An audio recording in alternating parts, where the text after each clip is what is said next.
Fala pessoal, tudo bem? Vamos falar hoje sobre a pobreza na África. Afinal, quando a gente pensa aí de um modo geral, num senso comum, pensamos em continente africano, o que é que a gente lembra? Pobreza, a fome, doenças. Afinal, como isso tudo aconteceu? De que maneira as coisas acabaram se desenvolvendo para que de fato acontecesse aí todos esses problemas sociais?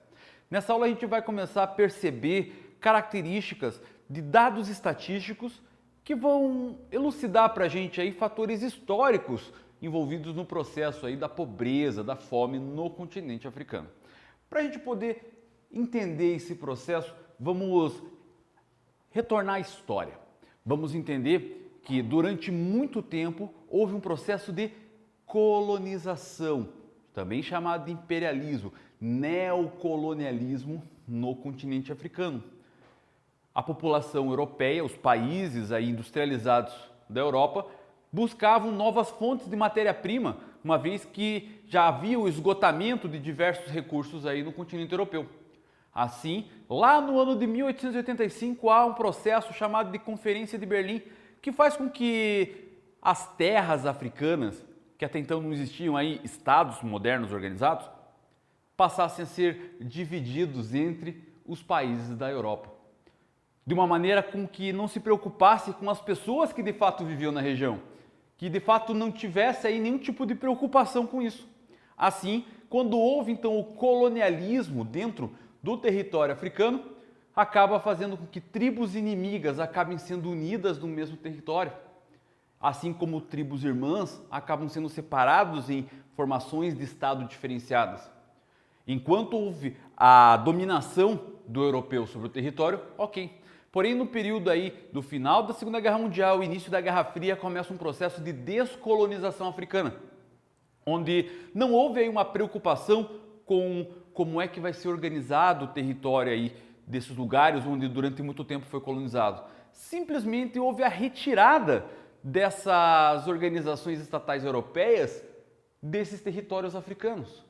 Enfim, acabou deixando a esmo, acabou deixando ali para os grupos decidirem de quem é a terra, quem que seria o gerenciador ou organizador. Agora, lembrando que tribos inimigas estavam ali unidos no mesmo espaço, começam então conflitos pelo poder. E esses conflitos pelo poder acabam gerando diversos problemas no que se refere aí à diminuição de um desenvolvimento da parte industrial, da parte de recursos naturais.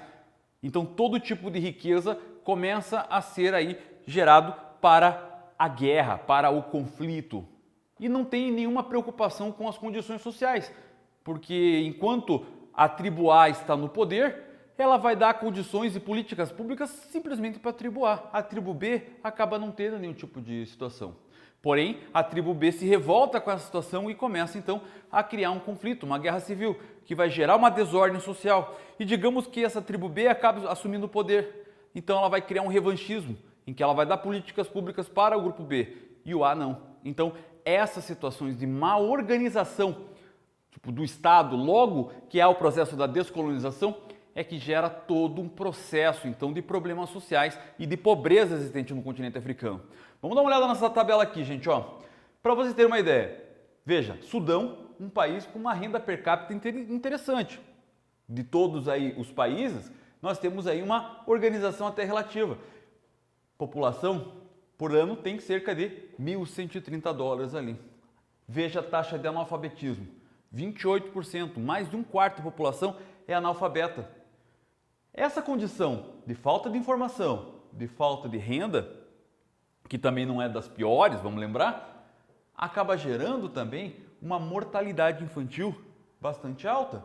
Perceba, a cada 1.000 pessoas, 1.000 crianças até 5 anos, 73 morrem.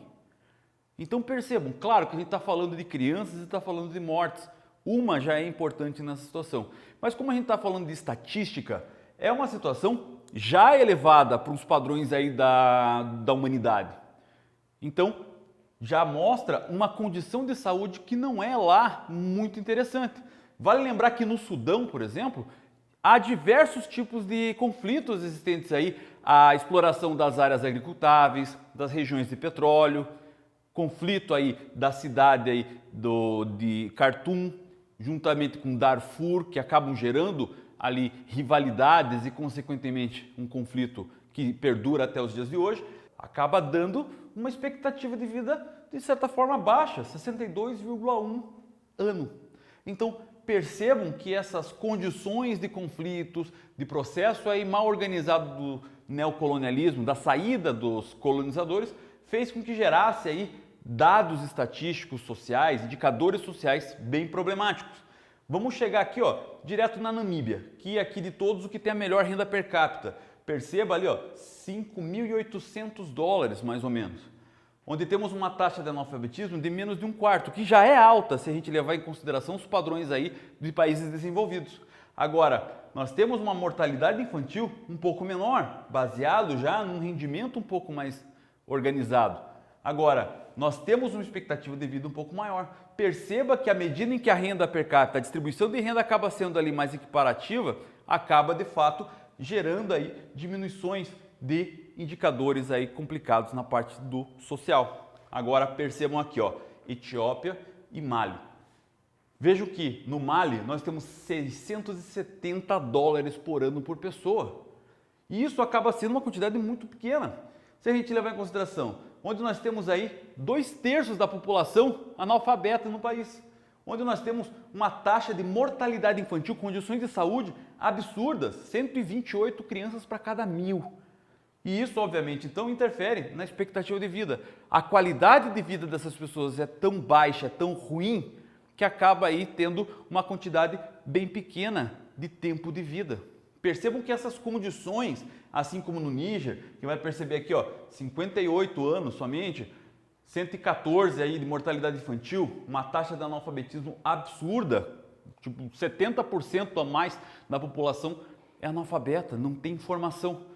Tudo isso acaba tendo essas relações aí de dominantes e dominados dentro do território, baseado nas consequências do processo do neocolonialismo, esse processo da descolonização africana que foi desorganizada.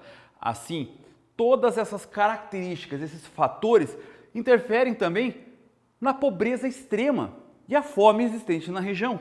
Percebam aqui o mapa da África, onde 40% da população vive abaixo da linha da pobreza. O que é abaixo da linha da pobreza?